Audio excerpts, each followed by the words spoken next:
Mateus 6, a partir do versículo 16, está escrito assim: Quando jejuardes, não vos mostreis contristados como os hipócritas, porque desfiguram o rosto com o fim de parecer aos homens que jejuam. Em verdade, vos digo que eles já receberam a sua recompensa. Tu, porém, quando jejuardes, unge a cabeça e lava o rosto, com o fim de não parecer aos homens que jejuas, e sim ao teu Pai, em secreto. E teu Pai, que vê em secreto, te recompensará. Amém? Queridos, hoje eu quero trazer para a igreja uma palavra intencional para nos fundamentar em uma das disciplinas espirituais na vida de um cristão, o jejum. Eu acredito que, além de pregar mensagens evangelísticas, é papel também da igreja pregar mensagens que fundamentem aqueles que já são do rebanho. Por isso eu quero ser intencional nessa tarde, nesse início de noite, ao falar sobre esse tema. E por falar em intencional, eu quero começar trazendo a princípio a diferença entre naturalidade e intencionalidade. O fato é que muitas pessoas negligenciam a importância dessa palavra, intencionalidade.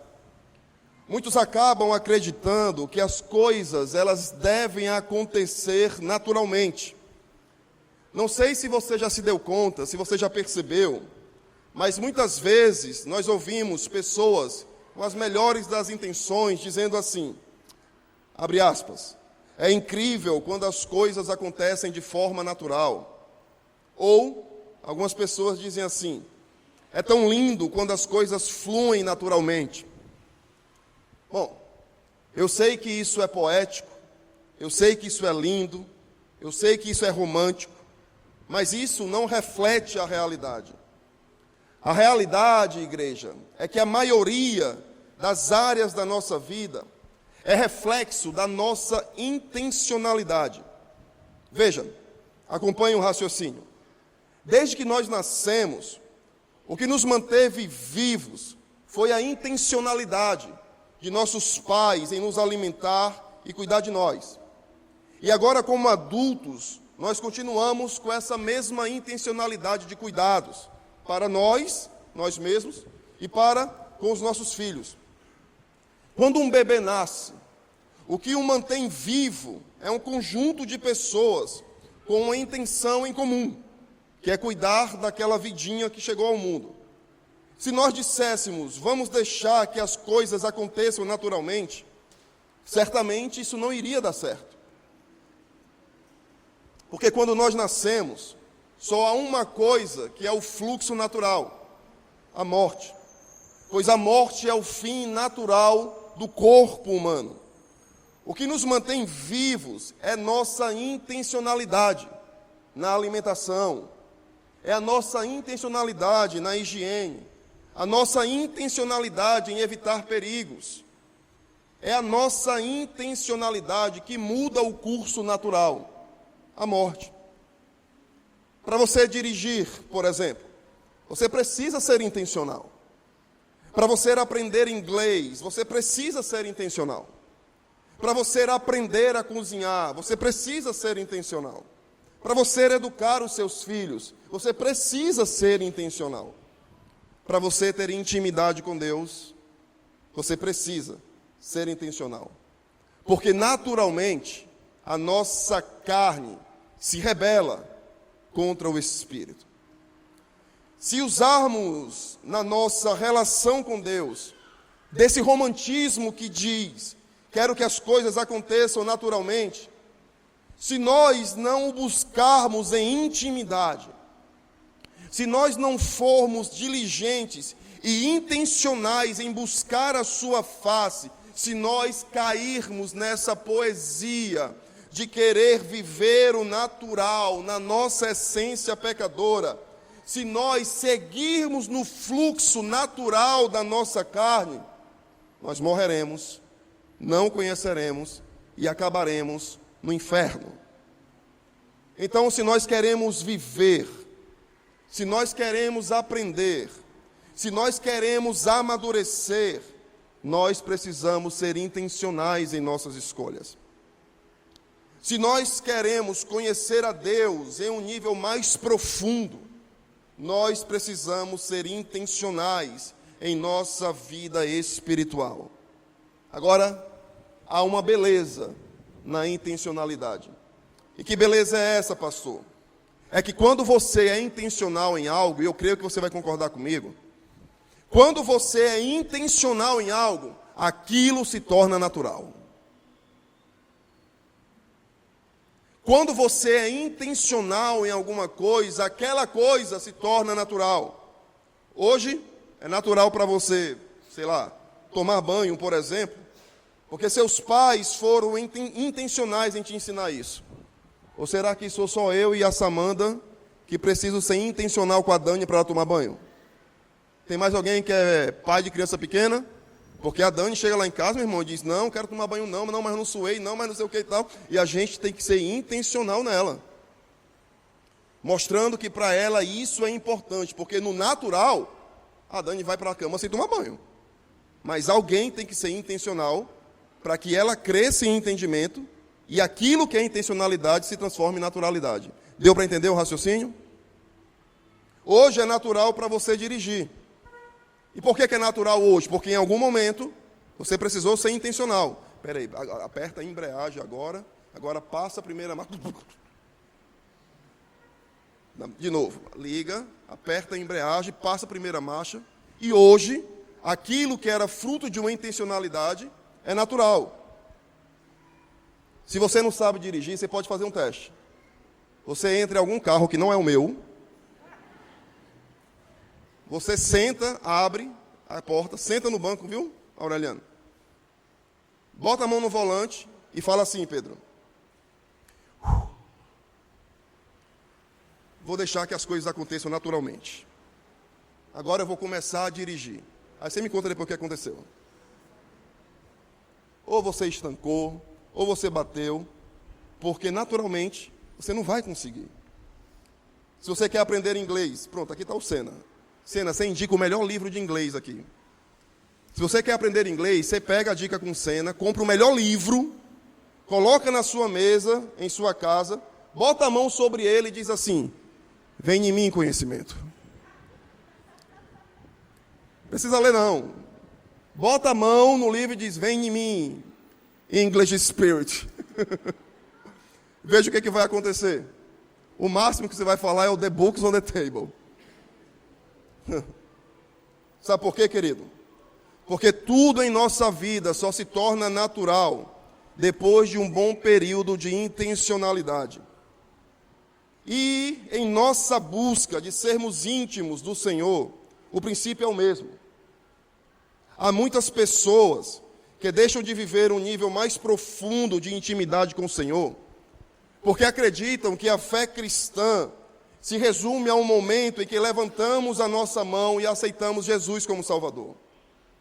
Há muitas pessoas que acham que ser cristão se resume a levantar a mão, aceitar a Jesus, sentar em uma cadeira e aguardar o céu.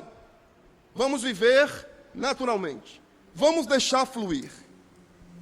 E isso é completamente contrário à proposta do Evangelho. Hoje, a mensagem ela não é expositiva, mas ela é temática. Eu vou percorrer toda a Bíblia, na verdade, vários trechos da Bíblia, para fundamentar tudo aquilo que eu estou dizendo para você. E em Mateus, capítulo 7, no versículo 13 e 14, Jesus diz que nós devemos entrar pela porta estreita. E essa porta, ela conduz a um caminho que leva para a vida. Isto é, para que eu e você obtenhamos a vida, é necessário entrar pela porta, amém? Mas é necessário percorrer um caminho. E esse caminho tem um final, e o final é a vida eterna. Em Filipenses, no capítulo 3, versículos 14 e 15, Paulo diz que devemos prosseguir para o alvo, para o prêmio da soberana vocação. E ele diz mais, além de Paulo dizer que nós devemos prosseguir para o alvo, para o prêmio, e o prêmio só se recebe lá no final e não no início, ele diz que todos aqueles que são maduros devem ter esse mesmo modo de pensar. Em 2 Timóteo, no capítulo 4, versículo 7, o mesmo Paulo diz: eu combati o bom combate, eu completei a carreira. Isso deixa claro para nós que há um combate a se combater, que há uma carreira a ser completa. Em Oséias, no capítulo 6, versículo 3, o profeta diz: então o conheçamos e prossigamos em conhecer ao Senhor. Existe um chamado para prosseguir. Existe um chamado para se lançar em um nível ainda mais profundo. Existe um chamado para ter intimidade com o Senhor. Definitivamente, a caminhada cristã, ser cristão, não se resume a entrar pela porta, mas sim a percorrer um caminho. Ser cristão não é só levantar a mão, mas sim prosseguir para o alvo que é Cristo. Ser cristão não se resume a vir uma igreja, mas a combater o bom combate e guardar a fé em cada área da sua vida. Ser cristão não se resume a ter uma experiência, mas sim o conhecer e prosseguir conhecendo. Para o cristão, reconhecer Jesus como Salvador não é o fim. É o início de uma nova vida. Uma vida que precisa de intencionalidade. Uma vida que é regida por uma nova cultura. Abrindo mão da cultura do mundo para viver a cultura do reino de Deus. São necessárias novas disciplinas. Novas disciplinas precisam ser aprendidas. E não apenas aprendidas, mas praticadas. E é agora, tentando fazer você entender que é necessário intencionalidade, que eu começo a pregar sobre o tema dessa noite, o jejum. O que é o jejum? Do ponto de vista do significado da palavra, o jejum é a abstinência total ou parcial de alimentos e ou líquidos. Do ponto de vista bíblico, o jejum, ele sempre tem um objetivo espiritual, o qual nós veremos mais adiante aqui nessa mensagem. O jejum é uma das disciplinas espirituais, somadas à oração, somada à leitura e à meditação da palavra. Eu incluo, dentre as minhas disciplinas espirituais, também o cântico, o louvor, sempre de forma individual e também coletiva. Então, nós oramos não apenas coletivamente, mas também individualmente. E não apenas individualmente, mas também coletivamente. Nós louvamos a Deus não apenas quando estamos aqui na igreja, mas também na nossa individualidade em casa. E nós abrimos a palavra para ler e para meditar nela, não apenas aqui, mas também em nossa casa. E o jejum também é assim. O jejum também é uma disciplina que podemos e devemos viver individualmente, mas em dados momentos, coletivamente. Eu quero ser sincero com você, de que eu nunca fiz uma pesquisa sobre esse tema. Mas eu acredito, Sena, que o jejum é, atualmente, a disciplina espiritual menos vivida pelos cristãos. Isso é algo que eu acredito. Eu acredito que nós oramos, nós lemos, nós cantamos, mas eu acredito que nós temos perdido a contemplação desse lugar do jejum. E com isso nós deixamos de viver algo que é profundamente benéfico para a nossa relação com o Senhor. A palavra nos diz, lá em 1 Corinto, que há coisas espirituais que só podem ser compreendidas se nós vivermos uma atmosfera espiritual. Eu quero pedir gentilmente que você abra em 1 Coríntios, no capítulo 2, a partir do versículo 14.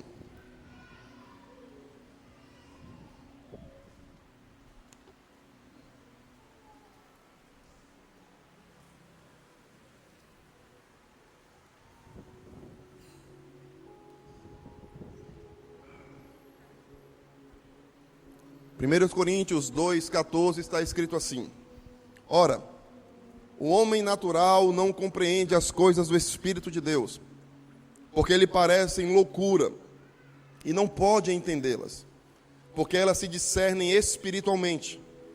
Mas o que é espiritual discerne bem tudo, e ele de ninguém é discernido.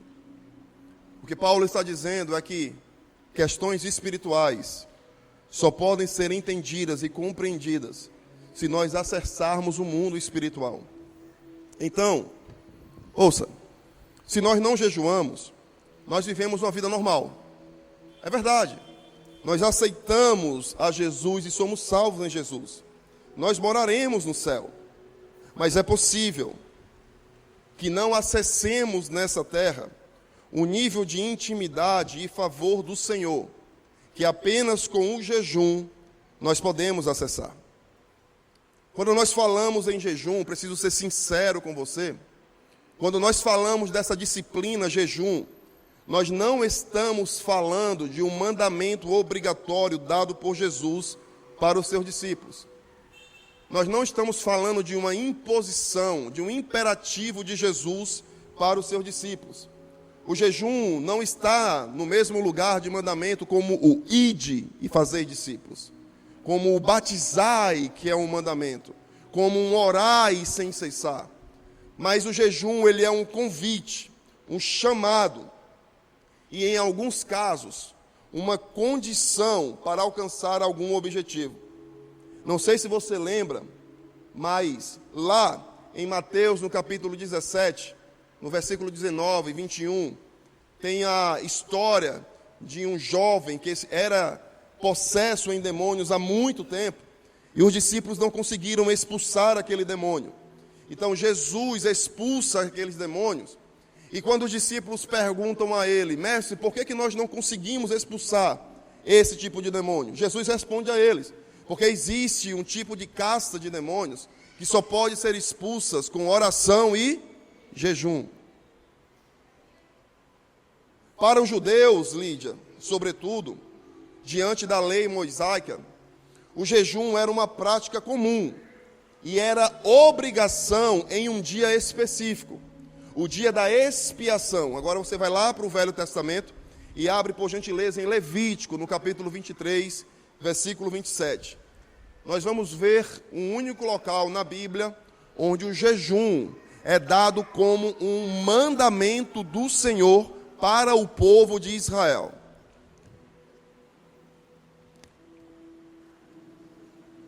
Aqui nós estamos em Levítico, no capítulo 23, versículo 27.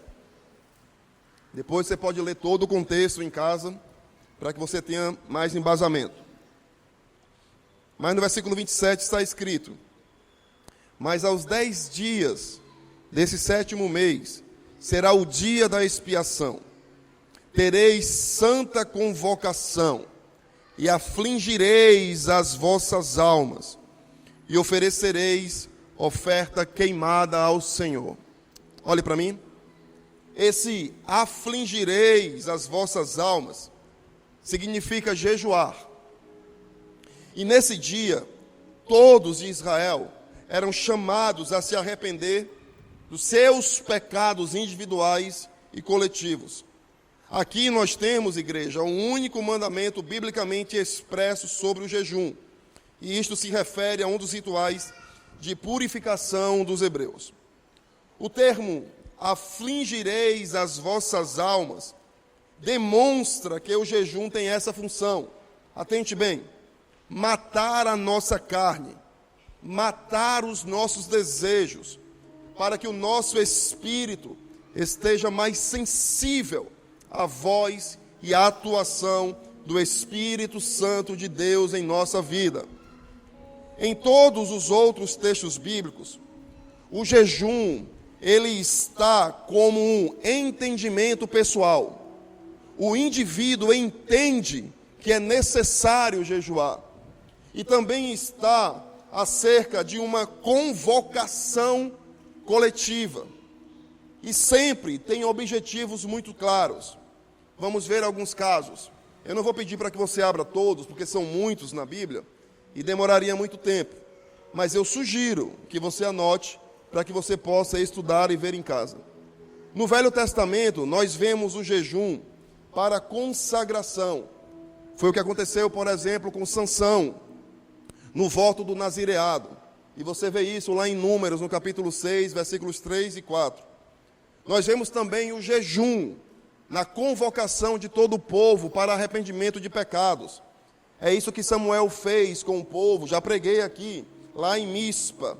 E está escrito lá em 1 Samuel, no capítulo 7, no versículo 6. Nós vemos também o jejum como quebrantamento de luto. Davi jejum em expressão de dor pela morte de Saul e de Jonatas. Em 2 Samuel, no capítulo 1, versículo 12. Nós vemos o jejum também em busca de proteção. Esdras proclamou um jejum coletivo. E você vê isso lá no livro que tem o nome dele, Esdras capítulo 1, no versículo 21 ao versículo 23. Quantos não lembram de Esté? Esté que estava junto a Assuero, o rei da Pérsia, e convoca o seu tio Mardokai para convocar todo o povo judeu para um jejum coletivo, a fim de que ela pudesse estar diante do rei e rogar e interceder pelo povo. Então Esther convoca um jejum coletivo com toda a Judéia, com todos os judeus, para buscar proteção diante daquela situação. Situações de enfermidade, Davi jejuava sobre os outros. A gente vê isso em Salmos, capítulo 35, versículo 13. O que eu falei há pouco de Esther, está no livro de Esther, capítulo 4, versículo 16. A gente vê jejum de intercessão pelos pecados, onde um indivíduo intercede pelo pecado do povo. A gente vê isso em Daniel, no capítulo 9, versículo 3, e Daniel, no capítulo 10, versículos 2 e 3. Eu estou sendo intencional aqui, mostrando para você que o jejum está de ponta a ponta na Bíblia Sagrada. Você precisa entender isso. Nos evangelhos, o jejum também aparece. Em preparação para a batalha espiritual, nós acabamos de falar sobre isso aqui, em Mateus, no capítulo 17, versículo 21. Nós vemos o jejum também na busca em ter intimidade com o Senhor. É isso que a profetisa Ana nos mostra em Lucas, no capítulo 2, versículo 37. Nós vemos o próprio Jesus se retirando e jejuando antes de começar o seu ministério. E a gente, Pedro, quer começar o ministério no automático. E a gente quer começar o ministério na habilidade. O próprio Jesus se retirou para um lugar de intimidade com o Pai em jejum. E a gente vê isso em Lucas, no capítulo 4, versículos 1 e 12. Quando a igreja é estabelecida em Atos dos Apóstolos, o jejum continua. Nós vemos o jejum para ministrar ao Senhor, para acessar um lugar de autoridade e ministrar ao Senhor. A gente vê isso em Atos, no capítulo 13, no versículo 2. A gente vê o jejum da igreja primitiva para enviar ministros a outras igrejas. No versículo posterior, em Atos capítulo 13, versículo 3. Nós vemos o jejum também, antes da igreja, instruir novos membros do presbitério, novos presbíteros, novos pastores, o corpo da igreja jejuando, a fim de que a vontade do Senhor seja estabelecida naquele lugar.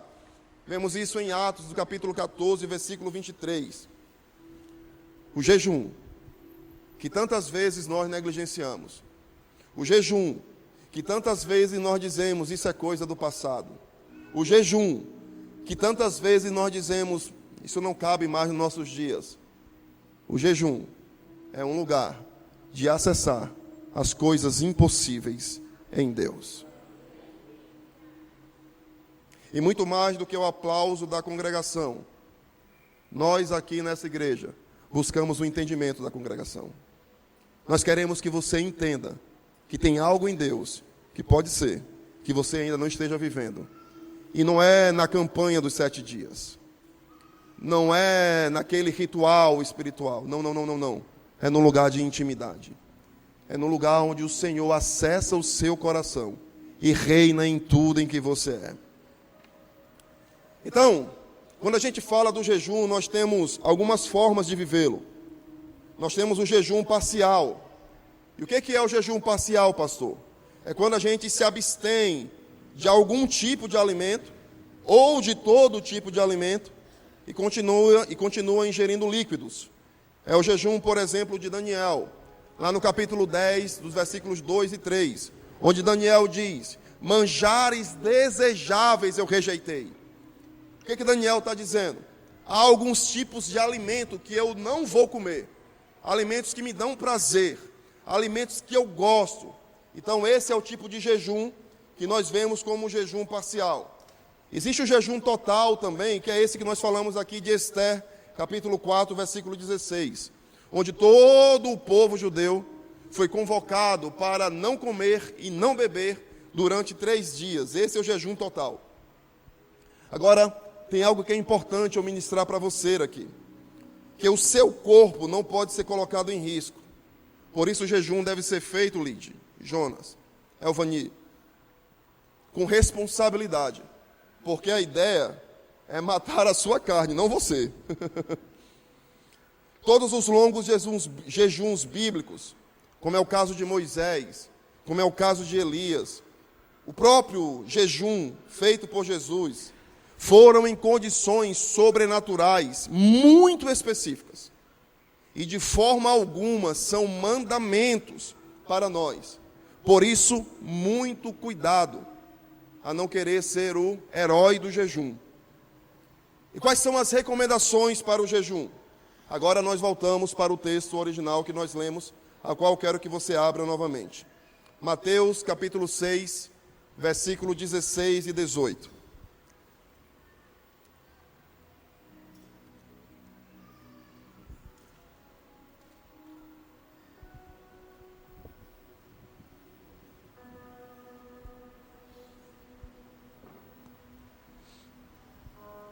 Fala conosco, Senhor Jesus.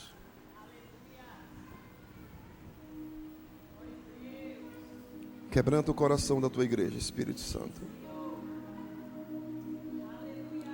Agora que eu expliquei todo o contexto do jejum, e era necessário, porque como eu falei no início, palavras evangelísticas, mas também palavras que nos fundamentem em Cristo, amém?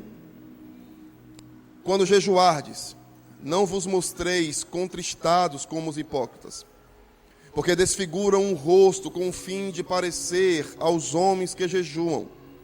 Em verdade vos digo que eles já receberam a sua recompensa. Tu, porém, quando jejuardes, unge a cabeça e lava o rosto, com o fim de não parecer aos homens que jejuais, e sim ao teu Pai, em secreto. E o teu Pai, que vê em secreto, te recompensará. Aqui Jesus, ele traz um paralelo entre a intenção verdadeira e a intenção falsa em viver o jejum. Jesus diz que é possível, que é plenamente possível, que alguém se lance em jejum apenas para autopromover-se. E é claro que esse movimento hipócrita não está apenas no jejum, mas em tudo o que fazemos, a fim de parecermos mais santos que os demais. Há exemplos nos evangelhos, na Bíblia, de movimentos hipócritas no jejum, na oferta. Quantos não lembram de Jesus observando a forma como ofertamos? Alguns ofertam daquilo que lhes sobram, mas essa viúva ofertou tudo aquilo que ela tinha.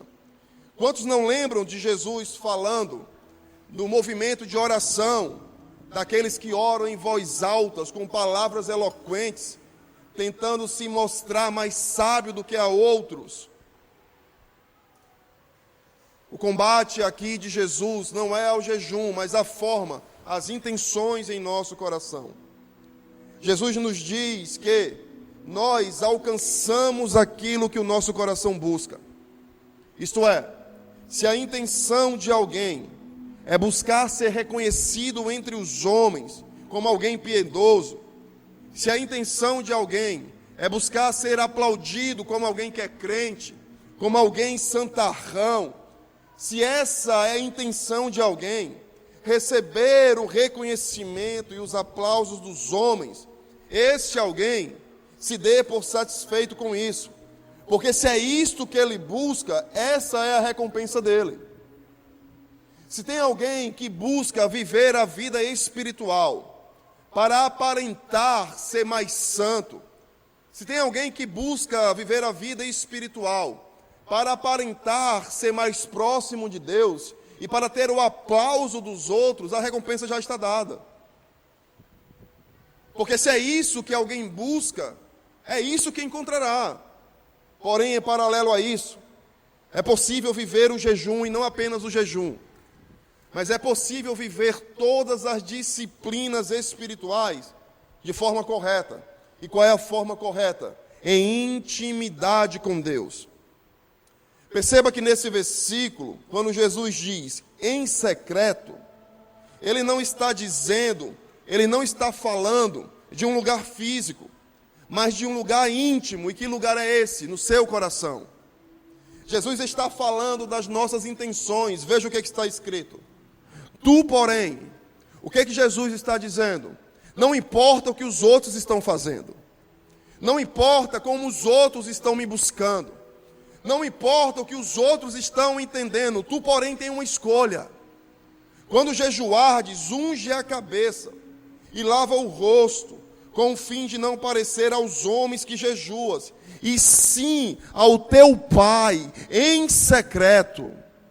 Porque o teu Pai que te vê em secreto, o teu Pai que conhece o teu coração, o teu Pai que acessa lugares que aplauso nenhum pode acessar, o teu Pai que conhece as tuas aflições, o teu Pai que sabe onde dói na tua alma, é a Ele que você tem que buscar. O teu Pai que conhece as tuas lágrimas, o teu Pai que sabe aonde dói. Por que você está querendo buscar a aceitação dos homens? O teu Pai que te conhece onde ninguém te conhece. Quando as cortinas se fecham, quando as luzes se apagam, quando as câmeras desligam, tem alguém que conhece as dores da tua alma, e é a esse que você tem que buscar.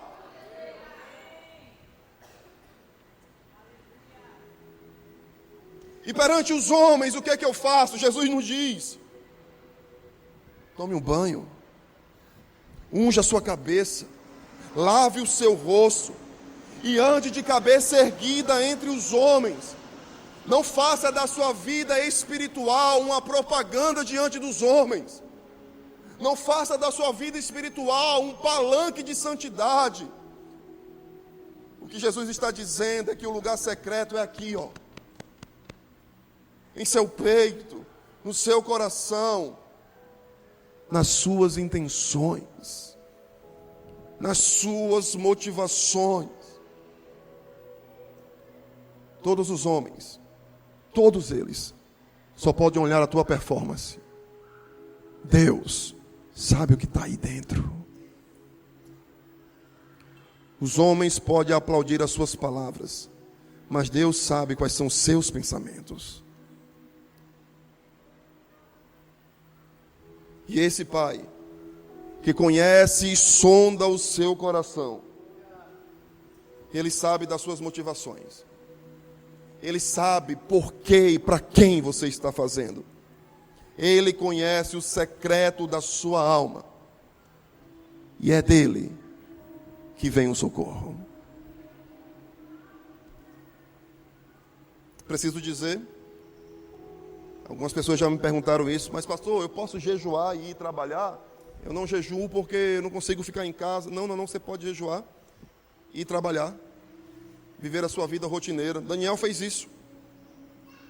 Também não há problemas, precisamos ser sinceros e honestos, não há problema em, se for necessário, você comentar com alguém que está em jejum. Por exemplo, suponha que você está jejuando de algum tipo de alimento. E aí você vai visitar alguém e essa pessoa sabe que você gosta daquele tipo de alimento. Por exemplo, eu amo bolo mole.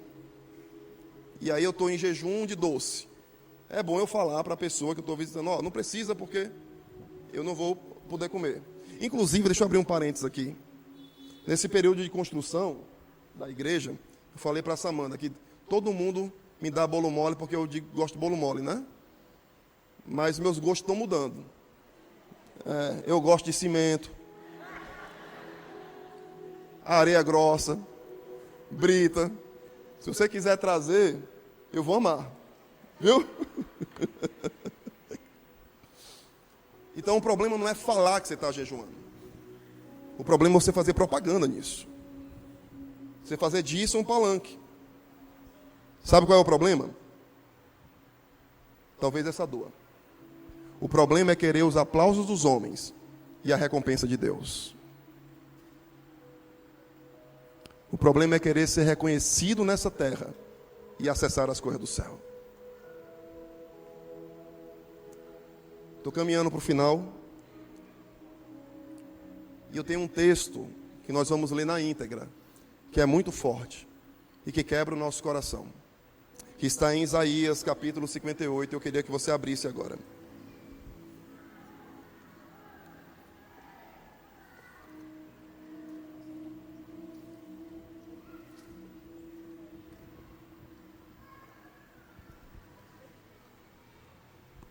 Se o louvor quiser ir chegando devagarzinho aqui, podem ir chegando. Isaías capítulo 58. Ouça com bastante atenção. Eu quero que você escute com atenção. A palavra do Senhor vai falar com você agora. Ai, meu Deus. Isaías 58 diz assim: clama em alta voz, não te detenhas.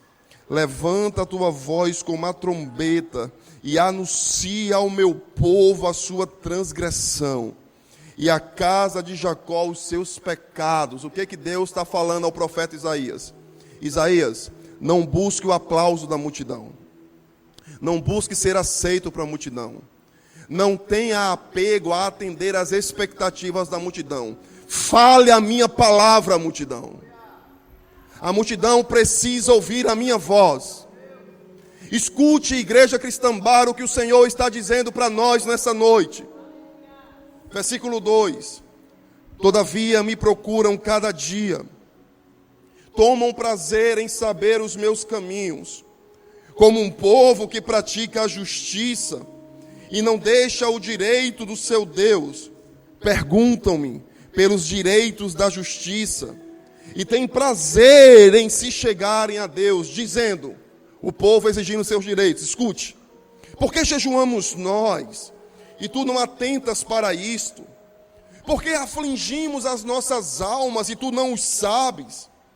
Eis que no dia em que jejuais, achais o vosso próprio contentamento e requereis todo o vosso trabalho. Eis que para contendas e debates jejuais, e para ferirdes com punho iníquo. Não jejueis como hoje, para fazer ouvir a vossa voz no alto. Seria este o jejum que eu escolheria?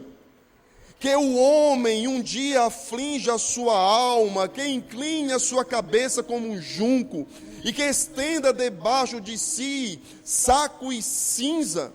Chamarias tu a isto jejum e dia aprazível do Senhor? O que Deus está dizendo ao povo? Vocês praticam jejum, mas o coração de vocês está pervertido.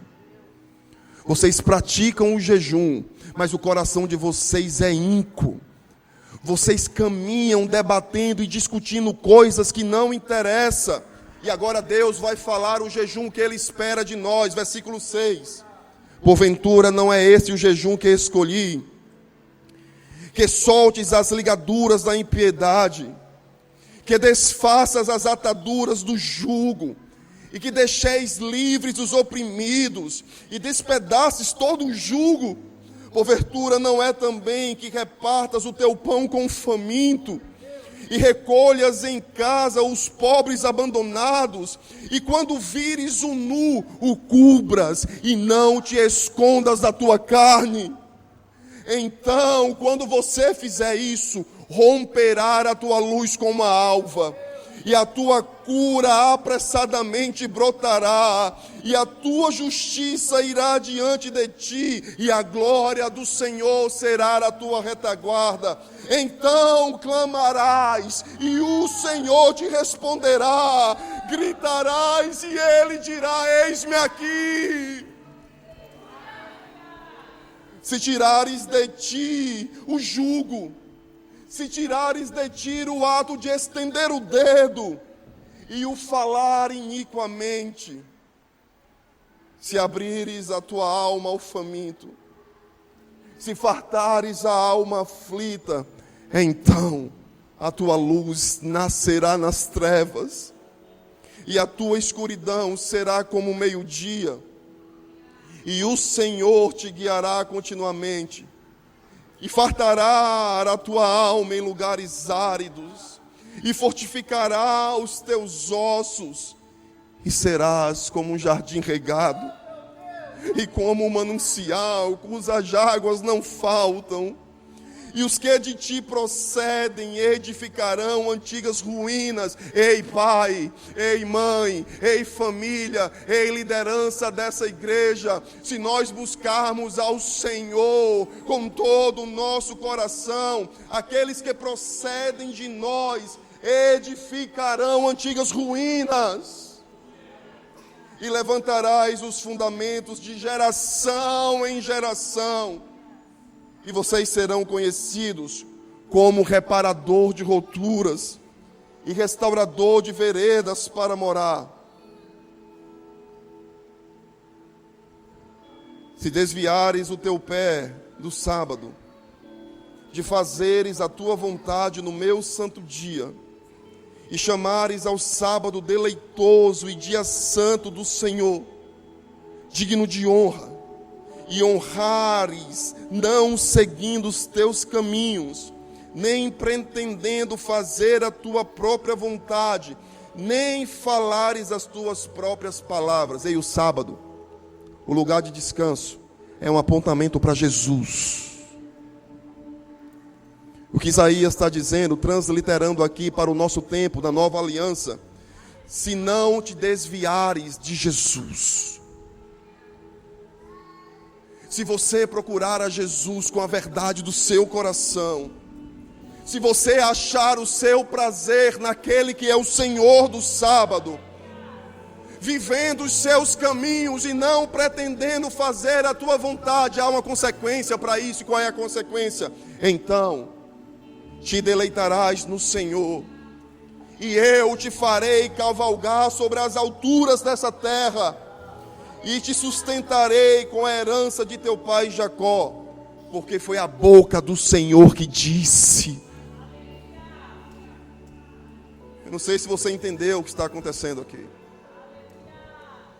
Eu não sei se você entendeu a sentença do Senhor para nós nesse lugar. O que o Senhor está dizendo, Igreja Cristã Bara, é: eu não mudei. O que o Senhor está dizendo é: eu sou o mesmo. O que o Senhor está dizendo aqui para você, eu não sei como falar isso de forma mais clara para você. O que o Senhor está dizendo é: todas as minhas palavras estão de pé. O problema é que você está longe de mim. O problema é que você diz que tem prazer em me procurar, mas você me procura apenas para os seus próprios interesses.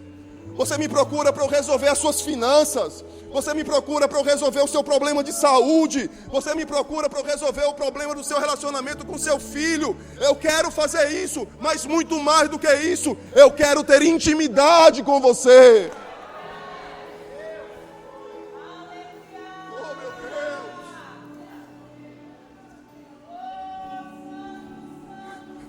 O Senhor está dizendo: as minhas palavras não mudaram.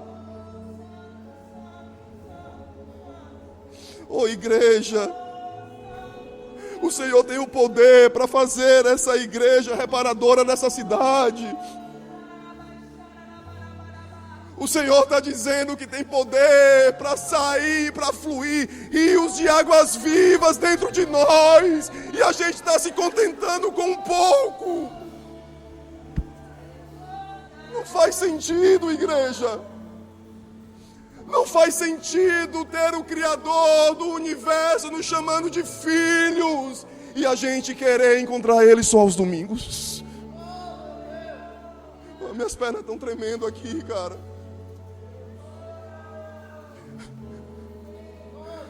Eis que o Senhor diz, a pergunta não é onde eu estou, porque eu nunca mudei. A pergunta é aonde eu estou em você. E aonde você está em mim, assim diz o Senhor.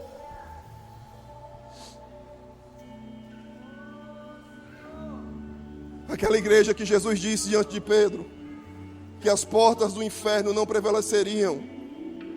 Essa igreja não é a igreja que tem eventos incríveis. Não é a igreja que tem cultos intermináveis. Essa igreja que a porta do inferno não prevalece, não é a igreja que o pregador é eloquente. Essa igreja que a porta do inferno não prevalece, não é a igreja financeiramente organizada. Não é a igreja que tem pessoas pontuais no serviço. Não é a igreja que tem um louvor mais impecável. Tudo isso é importante, amém, por isso. Mas a igreja que a porta do inferno não prevalece é a igreja que está fundamentada em Jesus.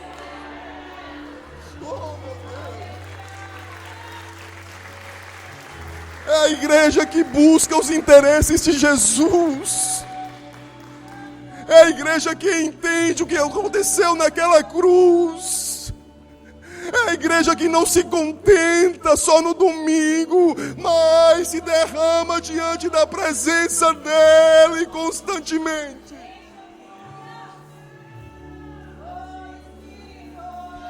Oh, meu Deus.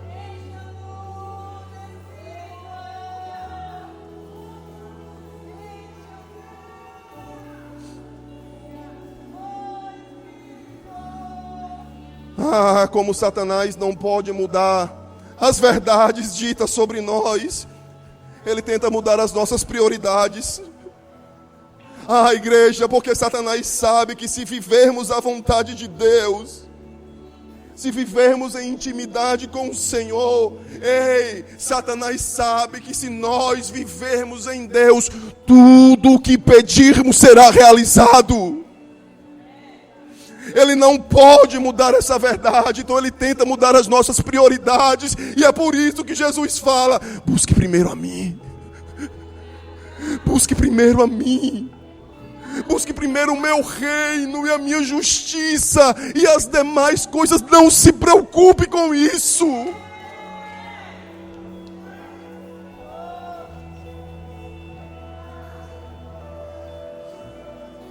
Deus não mudou, igreja. Eu não sei quantas vezes eu já falei essa frase aqui.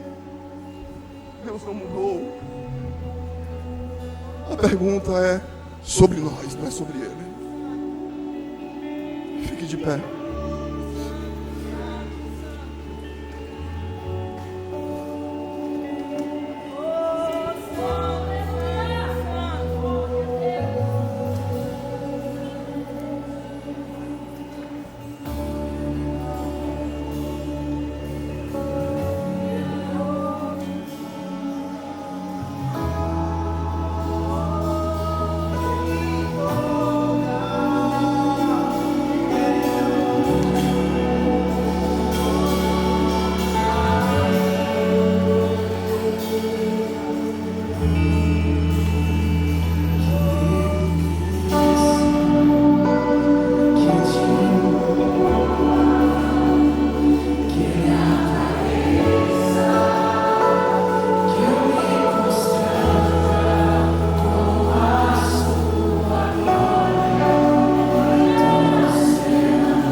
O Senhor diz: tudo que eu falei a Jacó está de pé.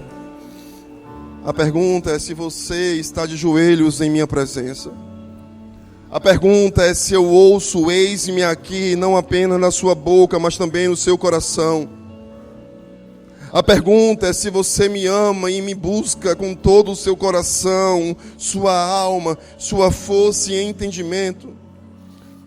A pergunta é se, além de me reconhecer como Senhor do universo, se eu sou Senhor da sua vida. Igreja, nós não buscamos um templo construído. É claro, em breve nós construiremos o nosso templo, mas esse não é o objetivo.